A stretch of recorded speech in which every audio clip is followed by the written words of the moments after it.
19ஆம் நூற்றாண்டில் தமிழ் அறிஞர்கள் முக்கியமாக இவங்க தமிழ் செவ்வியல் இலக்கியங்களை மீண்டும் கண்டறிவதாக தங்கள் வாழ்நாளையே செலவழிச்சாங்க. அப்படிப்பட்ட ரெண்டு பேர் யார் தெரியுமா? சீவை தாமோதரனார், இன்னொருத்தர் உவே சாமிநாதர், அதாவது தமிழ் தாத்தா என்று சொல்லக்கூடிய உவே சாமிநாத ஐயர், சீவை தாமோதரனார். இந்த ரெண்டு பேரை மறக்கவே கூடாது. சீவை தாமோதரனார் இருக்கார் பார்த்தீங்களா, அவர் பதிப்பித்த நூல்கள் எதுன்னு நம்ம இப்போ பார்த்துருவோம். தொல்காப்பியம் யாரு? தொல்காப்பியம் தாமோதரனார் தான் பதிப்பித்திருக்கிறார். வீர சோழியமும் சீவை தாமோதரம் தான் பதிப்பித்திருக்கிறார். இறையனார் அகப்பொருள், இலக்கண விளக்கம், இது ரெண்டையுமே சீவை தாமோதரனார் பதிப்பித்தது. கலித்தொகை, இன்னொன்று சூளாமணி, இது ரெண்டுமே சீவை தாமோதரனார் தான் பதிப்பித்தது. அடுத்ததா உவே சாமிநாதர், நம்ம தமிழ் தாத்தா இருக்கிறார்ல, அவர் பதிப்பித்த நூல்கள் வருஷத்தோட கொடுத்துருக்குறாங்க. பார்ப்போமா? இப்போ சின்ன சி பெரிய சி, சிலப்பதிகாரம், இன்னொன்று சீவக சிந்தாமணி. சிலப்பதிகாரம் 1892 பதிப்பிச்சிருக்கார்.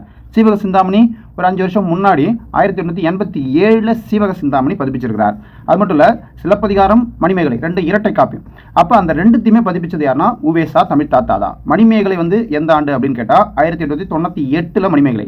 இதே 1892 சிலப்பதிகாரம்னு சொல்லணும். அப்போ சிலப்பதிகாரம் முதல்ல பதிப்பிச்சிருக்கிறாரு, மணிமேகலை அடுத்ததாக 1898 6 வருஷம் கழிச்சு பதிப்பிச்சிருக்காரு. அவ்வளோதான்.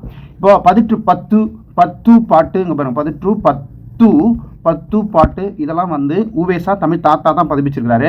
10 பாட்டு 1889 பதிப்பிச்சிருக்கிறார். பதிற்று 10 எடுத்துக்கிட்டா 1904 பதிப்பிச்சிருக்காரு. பதிற்று 10. சரி, இன்னும் வேற என்ன அப்படின்னு கேட்டால் புறநானூறு கூட நம்ம தமிழ் தாத்தா தானே பதிப்பிச்சார். 1894 பதிப்பிச்சிருக்காரு. இது தமிழ் புத்தகத்திலையும் பார்த்துருப்பீங்க வருஷத்தோட.